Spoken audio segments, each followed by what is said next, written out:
You're listening to The Briefing, first broadcast on the 13th of January 2026 on Monocle Radio.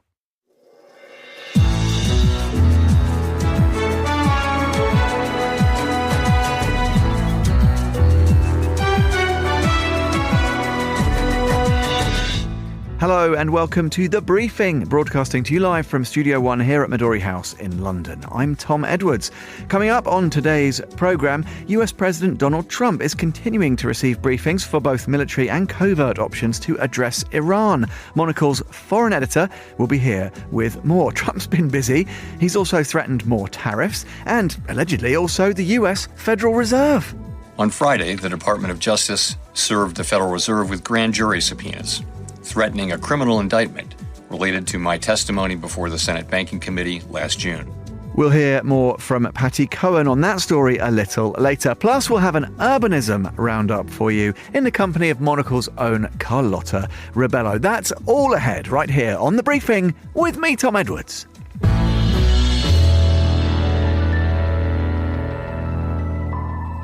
A very warm welcome to this Tuesday edition of the programme, which we start with Donald Trump. He's threatened to levy a 25% tariff on any nation that continues to conduct business with Iran. For more on this and a few other news lines out of Trump's most recent presses, I'm joined in studio by Monocle's foreign editor, Alexis Self. Lex, good afternoon to you. Good afternoon, Tom. We've been keeping you busy, haven't you? You were on The Globalist yesterday, illuminating our international audience. Now The Briefing. Maybe The Daily tomorrow? Things keep happening. They do. That is a truism. Now, listen, this is quite interesting, this tariff. We're talking a lot in the trade context about Trump threatening tariffs. This is slightly different. He's sort of using it as a geopolitical lever. What do you find most interesting about this? Yeah, it's a bit retro, isn't it? Trump not striking militarily, but using the long arm of US financial and economic power, which actually is the same phraseology used by the Chinese Foreign Ministry to rebuke this action or this threat. Trump speaks in a very immediate tone, so he says that it's coming into effect immediately. But these things obviously do take longer than a Truth Social post as long as that. Going. Who would be most affected potentially if and when these additional tariffs were to come into effect? Yeah, so China is the big target here, or at least the country that is Iran's biggest trading partner. According to some estimates, it buys 77% of Iranian oil exports, or it did in 2024. And given, let's cast our minds back a mere 9 days to the strike on Venezuela, another huge vendor for oil to China. So this would impact the Chinese economy, and it's why they've come out quite strongly against it. And then there's countries such as Turkey and Pakistan and India, which are obviously very close to Iran and are also purchasers of Iranian energy. And are also part of these kind of middle powers, this non-aligned bloc that the US sees as potentially more moving more towards China and is trying to stop that. Well, let me ask you about this, because I guess if we're to sort of give him the benefit of the doubt and try and apply an overall foreign policy framework to Trump's moves, we could look at the actions all around the world as being countermeasures to growing, or his fear about the threat of growing Chinese influence. What's interesting is if we go back to the trade tariffs conversation, China kind of had the measure of him. They waited it out. They reacted in kind. They played the longer game. And actually, it was only really when it started to wreak havoc with the US bond market and interest rates that Trump actually had to retrench somewhat. Do we, or do you actually think that is what is happening here? And is it an effective way to address growing Chinese influence? Look, an easy question from you. I went on the record. Lots of people talked about Trump's madman style of diplomacy and how, in some ways it was effective in the short term. the Gaza peace deal, with Venezuela, as I said a couple of days ago, and then actually, in terms of coercing other countries to accept tariffs on their own goods, but without reciprocating on US goods. Now, again, we're talking about the time, the chickens coming home to roost, etc. It takes a bit longer, and I think that the consequences of pushing so many buttons and, rebuking so many erstwhile allies is that in the long term, the US will lose influence and it loses credibility and becomes, a target of distrust on the part of the countries that it really does need on side in the long term.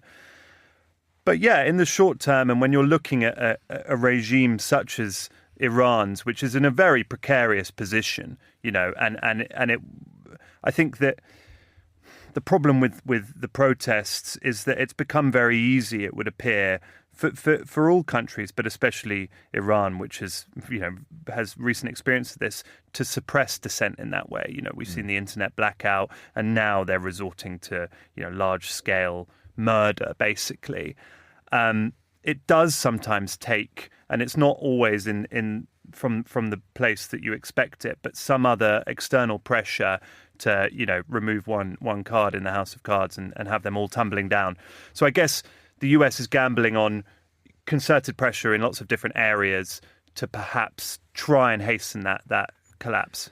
And it's interesting, if you look at comments in Germany, Merz has said, a regime that maintains power through violence is effectively at an end. It's the final days, which may be more in hope than expectation. The population is rising up. It'd be interesting, obviously, to track broader global commentary on what is happening in Iran. Just on Trump, it's funny because we're going to be talking to Patty Cohen a bit later in this programme about his spat with US Federal Reserve Chair Jay Powell.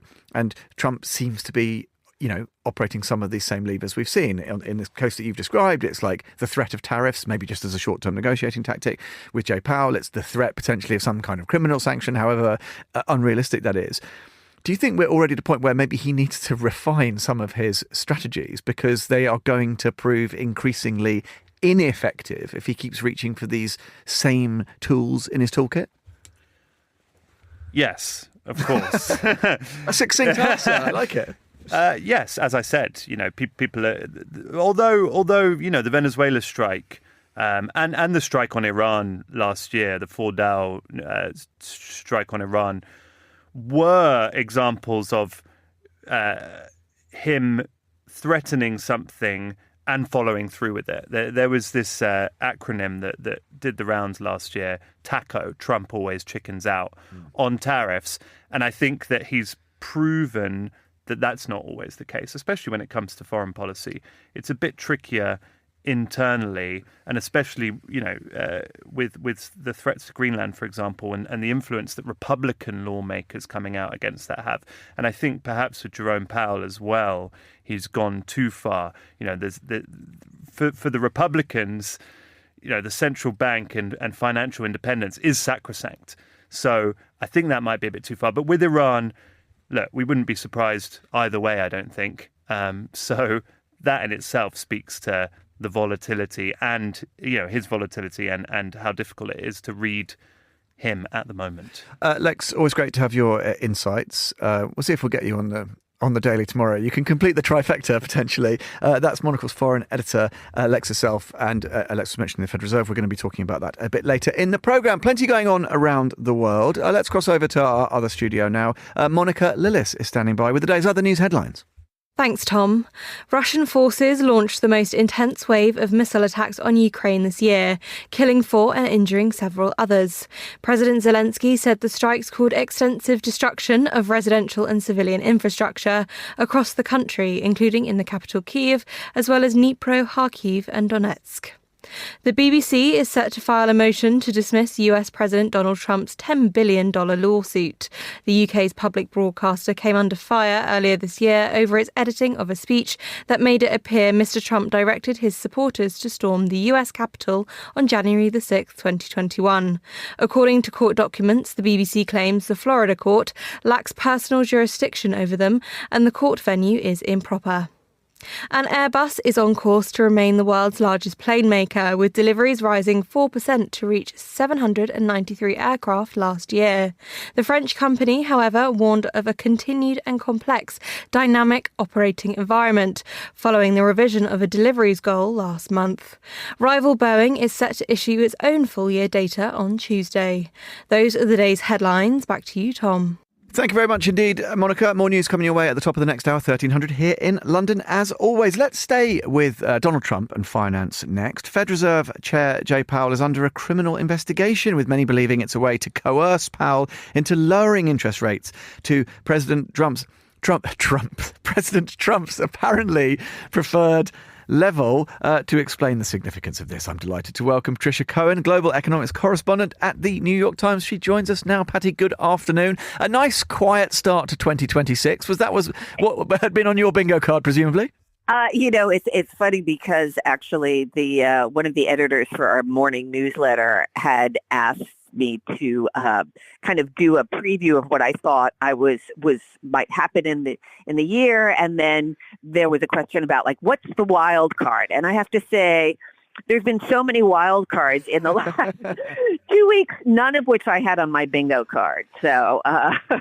Well, there we go. Well, let's pile into this one, because in terms of this sort of ongoing annals of unprecedented pronouncements that we've now come to expect, ironically, from Donald Trump, the thing I found most surprising was not actually that he sort of has obviously tried to get the machinery into effect to try and attack Jay Powell, but I actually found Jay Powell's response really striking. What did you make of that sort of statement that he made? It was pretty extraordinary, wasn't it?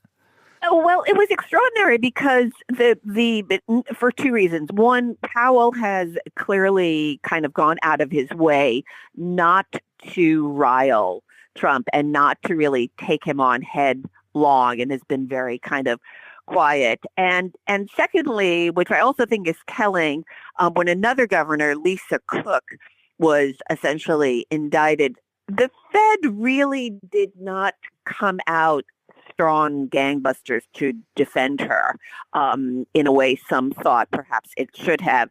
And I think, this was just kind of the line in the sand in one sense, where Powell recognizing, this has now become clearly a favored modus operandi of the Trump administration, which is to go after and use the power and institutions of the federal government, including the prosecutorial action against opponents. And it's extremely disturbing. It's happened to James Comey. It's happened to others. And now it's happened to Powell. And I think he wanted to make very clear that, this isn't about renovations or anything. It's about the president trying to exert unusual pressure on Fed decision-making on interest rates. Yeah, and I thought he communicated that very well in his address. I guess some watchers have said, Patty, haven't they? Look, Powell's term is up is it in the early summer, maybe like May time? He may move on anyway, and then it becomes a moot point, and actually he could take a swing now because probably a Trump acolyte or apologist will be in position from the summer onwards. Is there something to that? Or actually, particularly if you look at how Powell's remarks galvanized other central bankers around the world, I think it's been quite impactful, hasn't it? Yeah. I mean, I think two things are going on. So one, just to clarify, Powell's term as chair of the Fed is up in May. So on the one hand, it's kind of surprising that given so few months left, Trump would kind of go to the trouble at this late stage to kind of prosecute. Even though his term as chairman is up, he could conceivably remain as a governor of the Fed till January 2027.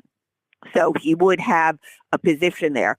But I think one reason, as you were just indicating, that Powell decided to come back so strongly is because there's the larger principle of Fed independence, which is very much a cornerstone of stability, both not only of the U.S. financial system, but of the global financial system. And I think Powell is extremely concerned what will happen in terms of the institution of the Fed, not just his own tenure. And Patty, maybe as a final thought, again, I was talking to Lex about Trump and tariffs, last year, and the fact that, if there were jitters, particularly in sort of bond markets, that was maybe something that kind of prompts a bit of a rethink, even from the most ardent supporters of some of those policies. What should we be looking out for to see if there are broader, concerns about, which markets for US Treasury should we be looking at? Are there any market jitters that could betray, different questions being asked about what Trump is trying to do when it comes to controlling the Fed? But I have to say, I think the market is just defying all rational analysis. It has shrugged off so many things. And obviously this is a topic that I follow closely day to day. And I just cannot tell you how many economists that I speak to all the time. And the conversation we always have is some form of I'm just flabbergasted in the sense that the markets don't seem to be kind of pricing in both risk, uncertainty, and a lot of what's happening. And actually, I'm surprised the markets didn't respond even more so. And I was listening to your interview with Lex earlier, and you talked about this acronym of talk that Trump doesn't follow through. I actually think the message is actually different, which is that people and the markets should take seriously what Trump says, because he does follow through in a lot of ways that people never thought would happen. Well, and that's interesting. I wonder, because he's almost, he's kind of inscrutable in some ways, but very easy to read in others. But is he almost more tricky to deal with if he actually changes and does exactly what he said he was going to do, rather than change his mind, as he was doing certainly in 1.0 and even in the early months of last year? But he did. He has. Yes. His policies have been completely erratic, particularly in terms of tariffs. On the other hand, the goalposts keep moving in terms of what we think is kind of normal and acceptable. The reality is that tariffs, even though he has pulled back on some of them and probably will continue to do so in this election year, tariffs are at a higher point than they've ever been since the 1930s. So I remember before Trump took office, and when he talked about a 10% tariff, people were kind of falling off their chairs thinking this could never be. Well, 10%, is now kind of the lower end of the tariff spectrum. So I think, you have to keep in mind of how much kind of the goalposts have moved, and what was once thought kind of unthinkable has become normal. Absolutely. Patty, great to have your insights as always. Thanks for being with us. That was our friend Patty Cohen from the New York Times joining us here on The Briefing on Monocle Radio.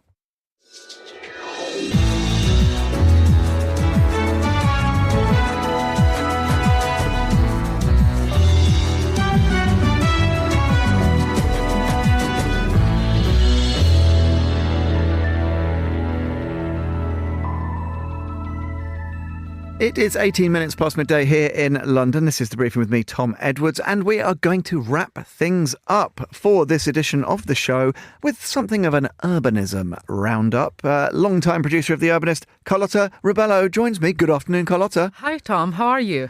Not too bad, Carlotta. We've had some fairly high-fibre topics so far. We've talked about Iran. We've talked about Trump. We've talked about global bond markets. Can you bring a little bit of light to complement some of those shadier areas that we've been covering? Absolutely. Let's bring it to relatable terms with our cities, the places we all call home to. And I want to get started in Amsterdam. Now, as you know, Tom, we've talked several times here on The Briefing about how cities around the world, but particularly in Europe, are trying to tackle over-tourism and dealing with tourism in a more responsible manner. And Amsterdam has announced that it's going to further tighten the tourism activities for the year ahead. Now, one of the first steps they've announced is to increase the tourist tax. They were one of the first cities in Europe to implement it. And what I found quite interesting is that they want to use this increase in the tourist tax to actually expand the city's property fund. And this is a fund that the city is using